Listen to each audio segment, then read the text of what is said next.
Hello வணக்கம். Second semi-final முடிஞ்சது champions டிராஃபில. New Zealand வந்து போயிட்டாங்க ஃபைனலுக்கு. இந்தியா நியூசிலாந்து போய் நம்ம சொன்னோம் பீடா, இது ஒரு ஃபைனலாக கூட இருக்கலாம். ரெண்டு டீமுக்குமே நல்ல டெப்த் இருக்கு, பேட்டிங்லையும் பவுலிங்லையும். அதே மாதிரி நடந்துருச்சு. ஆனா நம்ம ரெண்டு பேரும் சவுத் ஆப்பிரிக்கா ஜெயிப்போம்னு சொல்லலையா? சொன்னோமா? சொல்லுங்க, நீங்க தான் சொல்லணும். நான் இந்த தான் தடவை அதை எட்ஜ் கொடுத்தோம்ல. முன்மொழிஞ்சது நான் தான். அதனாலதான் நான் கண்ணத்தை காமிக்கிறேன். வழிமொழிஞ்சது நான் தான். பட் தென் இந்தியா நியூசிலாந்து அப்போ பேசும்போது சொன்னது ரெண்டு பேருக்குமே டெப்த் இருக்கு, this could be a final dress rehearsal for the ஃபைனலாக கூட இருக்கலாம் அப்படின்னு நம்ம பேசணும். ஆனா எட்ஜ் கொடுத்தது ரெண்டு பேர் சவுத் ஆப்பிரிக்காவுக்கு தான் கொடுத்தோம். ஆனால் உங்க ஆசை வந்து நிறைவேறாம போயிடுச்சு. உங்க ஃபேவரட் டீம் வந்து வெளியே போயிடுச்சு செமிஃபைனல்ல. மில்லர் வந்து எவ்வளவோ ட்ரை பண்ணாலும் முடியல. So but then well play New Zealand. இந்த மேட்சை பத்தி உங்க இனிஷியல் தாட்ஸ் என்ன? மேட்சை பத்தி பேசுறதுக்கு ஒண்ணுமே கிடையாது. அதாவது முதல்ல இருந்தே சொல்லிட்டு இருக்கோம். Or I am not told, நீங்க அதை ஒத்துக்கலையான்னு சொல்லுங்க. பாகிஸ்தான்ல 20 ஓவர் ஸ்பின் போடலைன்னா உனக்கு வாய்ப்பு லேது. அது சொன்னோமா இல்லையா? First point. இப்போ ரேஹான் அகமத் ஆமா. வந்து இந்த ரேஹான் அகமதும் தப்ரேஷ் ஷம்சி இப்படி கையை இப்படி பிடிச்சிட்டு இணைந்த கைகள்.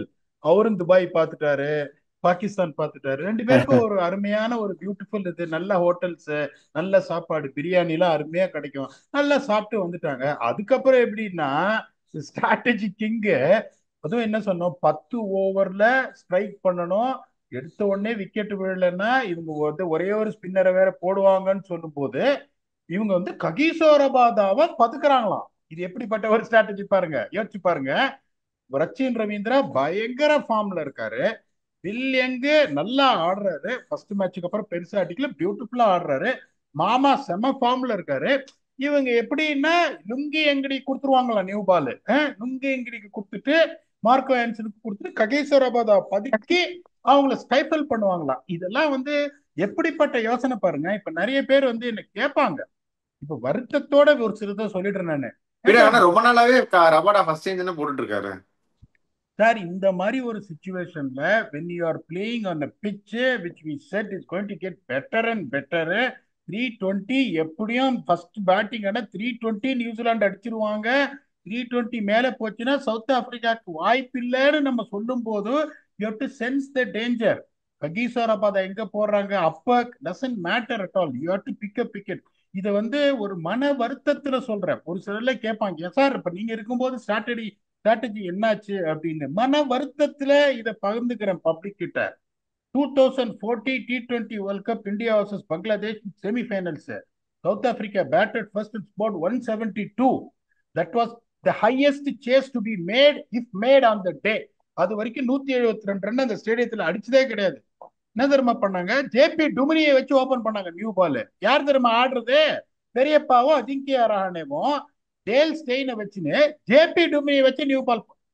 அழுதம் போயிட்டு காலில் விழுந்து கதிரேது, யோ பெரியப்பாவும் அஜிங்கியா ரஹானே ஆடுறாங்க, ஜேபி டுமினிக் முதல் ஓவர் கொடுக்குறியா அப்படின்னு. அதுல ஐடியா எப்படின்னா ஜேபி டுமினிக் போட்டா ஆத்திரப்பட்டு அவுட் ஆயிடுவாங்களாம். அதுக்கப்புறம் வந்து டேல் ஸ்டெயினை வச்சு முடிச்சிருவாங்களாம் மேட்ச. முதல் ஓவர் வந்து ஜேபி டுமினிக் 14 ரன்னு. ரெண்டாவது ஓவர் ஆல்பி மோர்கல்ல டேல் ஸ்டெயினை வச்சுன்னு 9 run. 2 ஓவர்ஸ்ல 23 for no loss. Chase master வந்து முடிச்சாரு. கெயில் லாஸ். ரெண்டாவது 2015 semi-finals ஆக்லாண்ட்ல south Africa New Zealand. Okay, எல்லாம் வந்து பேசியாச்சு. முதல் ஓவர் இம்ரான் தாஹிர் போட போறாரு பிரண்டன் மெக்குல்லம்க்கு. ரெயின் ஹிட் மேட்ச் 43 ஓவர்ல 198 ரன் அடிக்கணும் பாக்குற. பிலாண்டரும் டேல்ஸ்டேனும் வார்ம் அப் பண்ணிட்டு இருக்காங்க. அதுவும் மூணாவது மாடி ஆக்லாண்ட்ல நான் உட்கார்ற இடம், அது கீழே டக் அவுட்ல உட்கார விட மாட்டாங்க. தப்ப தப்ப தப்ப தப்பன்னு இறங்கி ஓடி வந்து, யோ என்னையா அது அப்படின்னா, பிச்சில் மழை பெஞ்சிருக்கு. சுக் சுக் சுக் சுக் சுக். 5 ஓவர்ல கேம் ஓவர் நாங்க. யோ சொன்ன கேளியா, இறங்கி வருவாரியா பிரண்டன் மெக்குல்லமே. இவங்க ரெண்டு பேரும் ஃபுல்லர் லென்ஸ் போடுறவங்க. மழை பெஞ்சு பயங்கரமா செட்டில் ஆயிருக்கு பிச்சு. எச்ச துப்புனா 6 50 மீட்டர் எல்லா பக்கமும். உங்களை கெஞ்சி கேட்கிறேன் இம்ரான் டாயர் போலி குடிங்கயா அப்படின்னா. இவங்க ரெண்டு பேரும் ஆரம்பிச்சாங்க. பெருசா ஏதோ ஒரு ரன்னு போல, 5 ஓவர்ல 70 ரன்னு. ஓகே, 5 ஓவர்ல 70 ரன்னு. ஆறாவது ஓவர் இம்ரான் தாயிர் போடுறாரு, மெய்ட் இன் ஓவர். ஓகே. அதுக்கப்புறம் 2016 T20 வேர்ல்ட் கப் வெஸ்ட் இண்டீஸோட மேட்ச் நாக்பூர்ல. Do or die game. யார் ஜெயிக்க போறாங்களோ அவங்க செமிஃபைனல் போக போறாங்க. பார்த்த உடனே தெரிஞ்சு போச்சு பிச்சு பயங்கர கஷ்டமான பிச்சுன்னு. கெஞ்சின போயிட்டு 130 ரன்னு தான் வந்து பாரா இருக்கும். டிவில்லியர்ஸ் ஓப்பனிங் இறக்குது, தயவு செஞ்சு அவரை பின்னாடி இறக்காத, இந்த பிச்சில் அவருக்கு கஷ்டப்படும். ஆம்லா பின்னாடி இருக்குது, டிவில்லியர்ஸ் ஓப்பனிங் இருக்குது, வச்சு சொருக சொல்லு. 130 மேல சல்லி ரன்னு நம்ம அடிச்சாலும் நம்ம ஜெயிச்சிருவோம். பயம். முதல்லயே அவர் போய் அவுட் ஆயிட்டா ஏ எத்துக்குவேக்கு வந்து உலகமே அழிஞ்சிருயா. யாராவது எதாவது சொல்ல முடியுமா? செய்யல. டிவில்லியர்ஸ் வந்து மிடில் ஆர்டர் வந்தாரு, ரெண்டாவது பால் அவுட்டு. எக்ஸாக்டா 130 அடிச்சோம். கடைசி ஓவர்ல 9 ரன் அடிக்கணும். அந்த கிங் கார்லஸ் வந்துட்டு ரிமெம்பர் மை நேம் அப்படின்னு கடைசியில காமிச்சாரு பாருங்க. முதல்ல ரிமெம்பர் மை நேம் காமிச்சது இங்கதான். டமால்னு தூக்கி ஒரு சிக்ஸ் அடிச்சாரு. ஓகே. இவங்களோட ப்ராப்ளம் என்னன்னா, முதல்ல இன்னொன்னு நம்ம சொன்னோம், எங்க இவங்க அடி வாங்குவாங்கன்னா நியூசிலாந்து ஸ்ட்ராட்டஜியில இவங்களை அடிப்பாங்கன்னு. நியூசிலாந்து இவங்க அடிச்சது ஸ்கில்ல கிடையாது, ஸ்ட்ராட்டஜியில அடிச்சாங்க. முதல்ல உங்களுக்கு என்னன்னு பாத்தீங்கன்னா, இந்த சாட்னர் பாருங்க, அவர் போலிங்க கம்ப்ளீட்டா பதுக்கிட்டு தெம்பா பவுமா வந்துட்டு ஸ்லோவா ஆடுறன்னு சொல்லிட்டு பைக்கேல் பிரேஸ்வெல் வச்சு ஓடிட்டாரு. அவங்களையும் வந்து கஷ்டப்படாம டிஃபென்ஸ் ஆடினாங்க இவங்க. அதுக்கப்புறம் நல்லா ட்ரை அப் பண்ணிட்டு அவங்க ரெண்டு பேரும் டெஸ்பரேட்டா இருக்கும் போது அப்படியே எங்கால வேலை இல்ல பட்டதாரி தூக்கி தள்ளினாரு. போட்டாரு.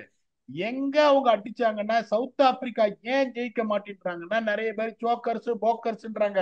அதெல்லாம் கிடையாது. அவங்க இனோவேட்டிவ் திங்கிங் கிடையாது.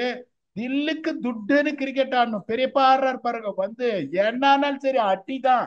எத்தனை டார்கெட் இருந்தாலும் தில்லுக்கு துட்டுன்னு அவங்க கிரிக்கெட் ஆடி பார்த்ததே கிடையாது. அதனாலதான் அவங்க தோக்குறாங்க. இப்ப கிளீனா சொன்னோம், ஃபர்ஸ்ட் டாஸ் வின் பண்ணி அவங்க பேட்டிங் ஆடுறாங்க. உங்களுக்கு வந்துட்டு இங்க ஆவரேஜ் வின்னிங் ஸ்கோர் வந்து 310. அப்படிங்கும் போது வின் ஃபேக்டர் வந்து இங்க என்ன சொன்னோம் வந்து ரொம்ப கிளியரா வந்துட்டு spin from 11 to 35 first factor என்ன. அதுக்கப்புறம் வந்து பேட்டிங் வந்து ஃபர்ஸ்ட் 15 ஓவர்ஸ் பேட்டிங் பாருங்க. New Zealand 87 for 1, south Africa 85 for 1. எங்க போச்சு இப்ப சொல்றேன் பாருங்க. 11 to 35 சவுத் ஆப்பிரிக்காவோட ஸ்பின்னர்ஸ் 14 ஓவர்ல 88 ரன்னு. நியூசிலாந்து ஸ்பின்னர்ஸ் 25 ஓவர்ல 127 ரன், 6 விக்கெட்டு. இதுக்கு பேசி மூழ்கி பிரயோஜனமே இல்லை. அதுக்கப்புறம் வந்து 20 ஓவர்ஸ்ல வந்துட்டு 105 for 2 இருக்கணும்னு சொன்னோம். New Zealand 113 for 1, south Africa 107 for 1. எப்படி போயிருக்கு பாருங்க மேட்ச். அதுக்கப்புறம் 40 ஓவர்ஸ்க்கு அப்புறம் 220 for 4 சொன்னோம். New Zealand 252 for 3, south Africa 226 for 8. எங்க அவங்களுக்கு போச்சு அந்த மிடில் ஓவர்ஸ்ல ஸ்பின்னர்ஸ் வந்து மாறி மாறி போட்டதா. Even Glenn Phillips. நான் திருப்பி திருப்பி சொல்றேன், உங்களை கேட்கிறேன் நானு. கேசவ் மகாராஜ் வந்து 10 ஓவர்ல 53 ரன் போடுறவரு, விக்கெட் எடுக்க மாட்டாரு. If has a bad day South Africa will ப்ளீடுன்னு சொன்னா, ரெண்டாவது போலர் மார்க்ராம் வச்சு ஓட்டிடுவாங்களாம். இன்டர்நேஷனல் கிரிக்கெட்ல என்னையா பேசுறீங்க? நீங்க ஜெயிக்காததுக்கு ஒரே காரணம் ஸ்கில்ல எதுவும் கிடையாது. ரொம்ப வந்து ஃபார்வர்ட் திங்கிங் எதுவுமே கிடையாது. போல்டு டெசிஷன்ஸ் எதுவுமே கிடையாது. Strategy zero. The team which really did well. இன்னொன்னு நம்ம சொன்னோம், அந்த குரூப் வந்து குரூப் ஆஃப் டெத்ன்னு சொல்றாங்க. அது டெத் குரூப். இந்த குரூப்ல இருந்தா ரெண்டு டீமும் ஃபைனல்ஸ் போகும்னு அது நீங்களும் சொன்னீங்க. ஆமா பீடாக், நான் ஒத்துக்கிறேன்னு. அதனால தேர் டோட்டலி அவுட் பிளேடு. சோக்கர்ஸ் எல்லாம் சும்மா தயவு செஞ்சு சொல்லாதீங்க. அதை சொல்லி எந்த பிரயோஜனமும் கிடையாது. உங்க ஸ்ட்ராட்டஜி ஜீரோ. இது மாறாது. அவங்க ஜெயிக்க மாட்டாங்க. சரி, நேற்று மாத்தி அவங்க ஃபர்ஸ்ட் பேட்டிங் பிடிச்சிருந்தா 370 380 அடிச்சிருப்பாங்களா சவுத் ஆப்பிரிக்கா? ஒருவேளை 370 அது எப்படின்னா, இந்த வடிவேலு சார் சொல்ற மாதிரி சான்ஸ் கொடுத்துருந்த சீவி போடுவேன் அப்படின்னு. அதனால அந்த மாதிரிலாம் நம்ம சொல்ல முடியாது. But they would have definitely score 300 to 320. இதே ஸ்ட்ராட்டஜி ரபாதா வந்து coming as one change bowler and one spinner Keshav Maharaj, New Zealand would have chased ஈஸியா. இப்ப நீங்க கேட்ட கேள்விக்கு மல்லு கட்டியிருப்பேன் நான். ஆமா சார், டாஸ் ரொம்ப இம்பார்ட்டன்ட். பேட்டிங் அவங்க ஆடி வச்சு வெறுப்பி இருப்பாங்க. வாய்ப்பே கிடையாது. Your playing 11 is wrong. Your strategy is wrong. You are playing against a team which is playing hard cricket with lot of stuff from here. You have got no chance. ஆமா, ஏன்னா இன்னொன்னு பார்த்தோம்னா அவங்களுடைய ஃபர்ஸ்ட் ஒரு பெரிய மேட்ச்னு சொல்லலாம் இது. ஏன்னா ஆஸ்திரேலியாவோட மேட்ச் வாஷ் அவுட் ஆயிருச்சு. இங்கிலாந்து பெரிய டீம் தான், but then they didn't turn up for this tournament at all. இங்கிலாந்தோட ஜெயிச்சிருக்காங்க, ஆப்கானிஸ்தானை ஜெயிச்சிருக்காங்க. அதுக்கப்புறம் இதுதான் வந்து ஒரு டஃப் ஆப்போனன்ட். அதுல தே ஃபால்ட் ஆட. ஸோ அதனால தே இன்னும் நீங்க சொன்ன மாதிரி strategically there not up to the mark. அப்புறம் தேர் நாட் வெல் ப்ரிப்பேர்ட் அப்படின்னு சொல்லலாம் பீடா. அதான் நான் சொல்றேனே உங்களுக்கு, வெல் ப்ரிப்பேர்டு. இதை விட உங்களுக்கு என்ன சார் கிடைக்கும்? They got an opportunity to play the try series Pakistan. எவ்வளவு பெரிய லக் அது. இல்ல, அதுக்கு தான் அவங்க ரெண்டு பேர் தானே ஆடினாங்க. நம்ம கூட அதை நிறைய பேசினோமே. அந்த சீரீஸ் யார் யார் வந்தாங்க பீடா? SA-20 வந்தாங்கல்ல. இவங்க வந்து 20 SA-20 ஆடிட்டு இருந்தாங்க, ஓடிஐ இதை வச்சுக்கிட்டு. அதனால தான் நான் கேட்கிறேன் அந்த ப்ரிப்பரேஷனை. ரொம்ப கரெக்டா கேட்டீங்க. நம்மளும் அதை ரிஃப்ளெக்ட் பண்ணோம், அந்த டீம் வேற இந்த டீம் வேறன்னு. 350 யாரு அவனோட சேஸ் பண்ணா? டாட்டு மேல அப்படின்னு ஆடுறவன் 350 உன்னோட சேஸ் பண்ணாங்க போது எங்க நீ lacking. Even though you don't have the same kind of players, எங்க நீ லேக்கிங்க? அவன்கிட்ட நீ 350, அவன் வந்து சேஸ் பண்ணணும்னா 120 சேஸ் பண்ணியிருந்தானே ரைட்டு. அவன் 350 உங்ககிட்ட சேஸ் பண்றான்னா you should have enough idea about the conditions, what kind of bowlers, where they have to be used, what combination, how many இப்ப ஜார்ஜ் லிண்டே நேத்து ஆடி இருக்கணும். நாங்க இருந்திருந்தேனே என்ன பண்ணிருப்பேன், அததான் ஃபர்ஸ்ட் சொல்லியிருப்பேன். கேட்டா என்ன சொல்லுவாங்க உங்களுக்கு வந்து, இல்ல ஜார்ஜ் லிண்டே வந்து ஒரு ரீப்ளேஸ்மெண்டா வந்திருக்காரு, அவர் ஆட முடியாது. கியூல யார் இருக்காங்களோ, ஏன் இது என்ன ரங்கராட்டின சுத்துறதா இந்த குழந்தை கேக்குறது? 7 பேர் அங்க கியூல இருக்காங்க, 8ஆவதா தான் நம்ம குழந்தை போக முடியும்னு. நேத்து அவங்க என்ன பண்ணிருக்கணும், உங்க தப்ரேஷான்சி உங்களுக்கு ஆடுறதுக்கு இது இல்லையா, ஜார்ஜ் லிண்டேவை மல்டருக்கு பதிலா ஆடி இருக்கணும். அவர் பேட்டிங்கும் ஆடி இருப்பாரு, அதை கவர் பண்ணிருப்பாரு, 10 ஓவர் போட்டிருப்பாரு. ஸோ உங்களுக்கு you know very well what is the conditions going to be in Pakistan. Dubai பத்தி அப்புறம் பார்த்துக்கலாம். துபாய் இப்ப போற வழியில எமிரேட்ஸ் துபாய் வழியா தான் போவாங்க. ஃபைனல்ஸ் போல விண்டோ திறந்து பார்த்தா துபாயை பார்க்கலாம். முதல்ல பாகிஸ்தான் கணரை தாண்டுங்க, அதுக்கப்புறம் துபாயை பத்தி யோசிங்க நீங்க. இப்ப நான் உங்களுக்கு கேள்வி கேட்கிறேன். இப்ப நான் வந்து நீங்க ஹெட் கோச், நான் உங்ககிட்ட வந்து சொல்றேன், இங்க பாருங்க, ஹார்சஸ் ஃபார் கோர்சஸ். அவர் எப்ப வராரு என்னெல்லாம் பார்க்காதீங்க. ஜார்ஜ் லிண்டே வியான் மில்டருக்கு பதிலே ஆடணும். அப்படி இல்லைன்னா லுங்கி எங்கடிக்கு மேல தப்ரே ஷாம்சி, நீங்க என்ன சொல்றீங்க, இது எனக்கு வந்தே ஆகணும் அப்படின்னா, நீங்க வந்து இல்ல அவர் இப்பதான் வந்திருக்காரு, கியூல 3ஆவதா இருக்காரு, முதல்ல 2 பேரும் வந்து முதல்ல ரங்கராட்ல சுத்தின அப்புறம் தான் அவர் சுத்த முடியும் அப்படின்னு நீங்க சொல்லுவீங்களா? இல்ல நீ சொல்றது ரைட்டு, ஸ்டாட்ஸை கொண்டு வந்து கொடுக்குறேன் நானு.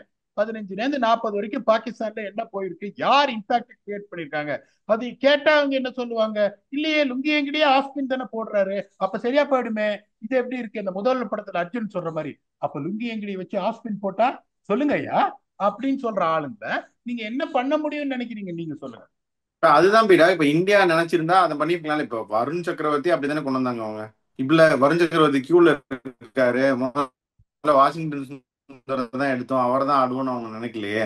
ஹர்ஷித் ராணா கியூல இருக்காரு, நாங்க முதல்ல எடுத்தவங்களே அப்படின்னு அவங்க பண்ணல. தேவான் ஆர்சன்ஸ் ஃபார் கோர்சஸோ இந்த கண்டிஷனுக்கு, இந்த வென்யூக்கு, இந்த காம்படிஷனுக்கு இவங்க தேவை அப்படின்னு முடிவு பண்ணிட்டா, I will stand by my decision. I may be wrong, but அப்படின்ற ஒரு தே ஹேவ் அ கன்விக்ஷன். இப்ப வந்து கியூல இருக்கான் அப்படின்றது வந்து இது மெக்டொனால்ட்ஸோ கேஎஃப்சியோ கிடையாது. அந்த ஐட்டம் நம்பர் வந்தோடனே போய் கலெக்ட் பண்ணிக்கிறதுக்கு. So I think you have point sir. அதாவது நான் அப்புறம் என்ன இன்னொன்னு கேட்குறேன் பீடா, இது இப்போ சொல்லுங்க ப்ளீஸ். இல்ல நீங்க முதல்ல கேட்டுருங்க, அப்புறம் சேர்த்து சொல்லிடுங்க. அது என்னன்னா, இந்த நான் கேட்கறது வேற. இப்ப எல்லாம் பெருந்தலைகள்லாம் ஒன்னொன்னு உருளுது தோக்குற டீம்ல. ஸ்டீவ் ஸ்மித் வந்து கிளம்பிட்டாரு, 2027க்கு வழி விட்டுட்டு. பவுமாவும் கிளம்பிட்டாரு. All good cricketers, legends, they contributed a lot. ஒரு ஒரு டீமுக்கு ஒன்று கிளம்புது. ரஹீம்லாம் கிளம்பிட்டாரு. What next for South Africa going forward 2027 வந்து ஹோம்ல வந்து இப்படிலாம் தோத்தா நல்லா இருக்காது. Do they have the team for 2027 right no? அப்படி இல்லாட்டி வாட் இஸ் வே ஃபார்வர்ட்? ஏகப்பட்ட டேலண்ட் இருக்கு சார். நேற்று நம்மளால ரெக்கார்ட் பண்ண முடியாத காரணம், சாரி டு வியூவர்ஸ், எனக்கு மேட்ச் இருந்தது. Okay, day and night match இருந்தது, அதனால தான் ரெக்கார்ட் பண்ண முடியல. ஏகப்பட்ட டேலண்ட் இருக்கு, டே இன் அண்ட் டே அவுட் நான் இங்க பாக்குறேன். அதுல வந்து எந்த சந்தேகமும் கிடையாது. எப்படி வந்து டேலண்ட் சேனலைஸ் பண்ணி, இப்ப ட்ரைஸ்டன் ஸ்டப்ஸ் மாதிரி ஒருத்தர் வெளியில உட்காந்துருக்காரு சார். ட்ரைஸ்டன் ஸ்டப்ஸ் நீங்க ரேட் பண்ண மாட்டீங்களா, நான் உங்களுக்கு கேட்கறேன். Don't you rate Tristan Stubbs as a player? So இப்ப ஐ அவர் வந்து ரேட் இம் வெரி ஹைலி. நம்ம அந்த T20 வேர்ல்ட் கப்பே நான் உங்கள்கிட்ட சொல்லிட்டு இருந்தேன், ஆஸ்திரேலியா நடந்தப்பயே. பட் இப்போ ஆஃப் லேட் வந்து ஸ்பெக்டாகுலர் லாஸ்ட் இயர். பட் இந்த வருஷம் டுவர்ட்ஸ் எண்ட் அப்படியே, போன வருஷம் டுவர்ட்ஸ் எண்ட், அப்புறம் இப்போ கம்ப்ளீட்லி அவுட் ஆஃப் டச் ஆகிற அப்படின்னா. அதாவது அது பரவாயில்ல சார், அது எல்லாருக்கும் அது வரும் ஃபைனலி. நீங்க என்ன சொல்றீங்க, rate him as a player, you say very immediately without even thinking, yes I rate him அப்படின்னு. ஏகப்பட்ட டேலண்ட் அந்த மாதிரி உங்களுக்கு இருக்கு, அதுல வந்து எந்த சந்தேகமும் கிடையாது. ஸ்டீவ் ஸ்மித் எல்லாம் பாத்தீங்கன்னா, அவர் அந்த ஆஸ்திரேலியா மண்ணுக்காக அவரோட ஒவ்வொரு ரத்தத்தையும் வந்து கிள்ளி வந்து சிதைய விடுவாரு இதுல, தரையில. அந்த மாதிரியான ஒரு ஆள். அவர் எப்படி யோசிக்கிறாரு யோசிச்சு பாருங்க. இந்த மாதிரி ஒரு black Bastar innings, tough picture ஆட்ட ஐம் ரிட்டையரிங் அப்படின்றாருன்னா, அவர் என்ன சொல்றாருன்னு, 2 வருஷம் என்னோட ஃபார்ம் எப்படி இருக்கும்னு தெரியாது, 2 years I'm going to get more older than what I am now, I don't know my reflection fitness, this right time I want to hand over the baton to people, the best interest in the country அப்படின்னு. அவங்கள அந்த மாதிரி யோசிக்கிறவங்க அப்படிங்கும் போது, இப்ப south ஆப்பிரிக்கால ஏகப்பட்ட talent இருக்கு, அதுல எந்த சந்தேகமும் கிடையாது. இப்ப திடீர்னு பாத்தீங்கன்னா, இந்த ஒரு எஸ்ஏ லீக்ல இந்த டிலானா போர்ட் கிட்ட நம்ம சொன்னோம் அவரை பத்தி, இந்த மாதிரி எக்ஸ்ப்ளோசிவா அடிப்பாரு, எங்க லைன்ஸுக்கு தான் ஆடுவாரு, அந்த மாதிரி ஒரு நிறைய டேலண்ட் அந்த மாதிரி வருது உங்களுக்கு. பிளேயர்ஸ் சொனோபில் ஒருத்தர் இருக்காரு, ஒரு left handed lower order batsman, சக்கு சிக்கன் அங்கே இங்கே ஸ்விங் பண்ணுவாரு. நிறைய டேலண்ட். இப்போ கார்பின் போஷ் வந்து வந்துட்டு இருக்காரு, all of a sudden I rating very highly. அவரோட பிரதர் ஒருத்தர் இருக்காரு, ஈத்தான் போஷ். Ethan bolt. அப்புறம் வந்து டிவால்ட் பிரேவிஸ் நான் சொல்றேன் பாருங்க, அவர் மாதிரி வர ஒரு நெக்ஸ்ட் ஜெனரேஷன் கிரிக்கெட்டரு, அந்த மாதிரி ஒரு கிரிக்கெட்டரை நீங்க வந்து கொண்டு வரணும். ஸோ டேலண்ட்ல இப்ப என்ன பண்ணணும், 2027க்கு இப்பல இருந்து நீங்க பில்ட் பண்ணணும். அதை பண்ண மாட்டாங்க, அன்பார்ச்சுனேட்லி அதை பண்ண மாட்டாங்க. எதையுமே பண்ணாம ஒரு ஐடியாவே இல்லாம கடைசியில ஒரு ஒரு மாசம் முன்னாடி சொல்லுவாங்க coach is going to announce the team அப்படிம்பாங்க. இப்ப இன்னொன்னு சொல்றேன் உங்களுக்கு, நீங்க 2027ல சவுத் ஆப்பிரிக்கால வேர்ல்டு கப் இருக்குன்றதான் எனக்கு லைட்டா மாரடைப்பு வர்ற மாதிரி இருக்கு. ஏன்னா டாஸ் இவங்க ஜெயிச்சாங்கன்னா மேட்ச் தோத்துருவாங்க. ஏன்னா ஒவ்வொரு தடவையும் தப்பான டெசிஷன் தான் எடுப்பாங்க. சவுத் ஆப்பிரிக்கால நீங்க வேர்ல்டு கப் இருக்கிறதுன்றதா எனக்கு கொஞ்சம் லைட்டா சுருக்கு குத்துற மாதிரி இருக்கு. டாஸை ஜெயிச்சாங்கன்னா close. So talent is always there. 2 years at least நீங்க டைம் எடுக்கணும் சார் பில்டப் பண்றதுக்கு. 2 இயர்ஸ் நீங்க எடுக்கலன்னா it's going to be another disappointment. திருப்பியும் சொல்றேன், இன்டெலிஜென்ஸ் இம்ப்ரூவ் ஆகலைன்னா சவுத் ஆப்பிரிக்கா ஜெயிக்க மாட்டாங்க. இதை வந்து ஒரு ஃபேனா சொல்றேன், நாங்க ஒர்க் பண்றதுனால சொல்றேன். ஃபேனா சொல்றேன், தயவு செஞ்சு ஜோக்கர்ஸ் அப்படின்னு சொல்லாதீங்க. அவங்க ஜோக்கர்ஸ் கிடையாது. What they lack is intelligence. Okay, நேத்தெல்லாம் வந்து they didn't joke, they are outplayed totally. 362 run ஜெயிச்சிருவாங்களா? அவங்க வாய்ப்பே கிடையாது. அவங்க the moment they didn't play the second spinner they have no chance. அதனால அப்படி சொல்லாதீங்க. அவங்க ஜெயிக்கலன்றது நீங்க சொல்றதெல்லாம் correct, but they're not really joking. They don't have the intelligence really to beat teams like New Zealand who are strategically extremely very good. Okay, அப்போ New Zealand India final ஒரு மவுத் watering contest இன் துபாயில். So அதுக்கு நம்ம தனியாக வருவோம். As of no New Zealand have காம்ப்ரிஹென்சிவ்லி beaten south Africa. Tough luck south Africa, well plate New Zealand. அதாவது நியூசிலாந்துக்கு jolly, south Africa காலி. உங்கள் ஃபைனல் தாட்ஸ் என்ன? ரொம்ப கரெக்டா சொன்னீங்க. Out played South Africa. இப்ப நீங்க கடைசியில வந்து இந்த மில்லர் ரன் அடிச்சதுனால ஒரு 50 ரன் உங்களுக்கு இதுவா இருக்கு. அந்த 100 வெல் பார்க்க பிளேட். டீசெண்டா இருக்கு. அதுதான் சொல்றேன், இப்ப மில்லர் வெல் பிளேடு மில்லர்னு சொன்னேன்னு சொல்லியா, அது எந்த பிரயோஜனமே இல்லாத ஒரு 100 போயிடுச்சு. அதுக்கப்புறம் லுங்கி எங்கடி வேற பயங்கரமா செலிப்ரேட் பண்ணாரு அவர் 100 அடிச்சது. அது நீங்க பாத்தீங்களா இல்லையான்னு தெரியல. 50 ரன்ல தோத்துட்டு. சோ உங்களுக்கு வந்துட்டு என்ன சொல்றது, they have totally outplayed by a team which deserved to be in the finals as much as I wanted South Africa in the finals. New Zealand deserved to be in the finals. திருப்பியும் சொல்றேன், India New Zealand match வந்து ஈஸியா இருக்காது. Even though my edge will surely be on India. அதை நீங்க ஒத்துக்கிறீங்களா இல்லையன்றத ரிவ்யூல வந்து பார்ப்போம். India will surely go with edge, அதுல எந்த சந்தேகமும் கிடையாது. But New Zealand is going to test them every inch just because of the strategy and their usage of resources. அதுக்கு தனியா வருவான், வந்துட்டு சம்பவம் நடக்குமா இல்லையா அப்படின்றத சொல்லுவோம். இந்தியா சாம்பியன்ஸ் டிராஃபி 2013 அப்புறம் ஜெயிப்பலாங்க இல்லையா அப்படிங்கிறத will come back and do a detailed match preview with your very own Octopus. Until we come back and entertain you on that episode, thanks a lot and bye bye.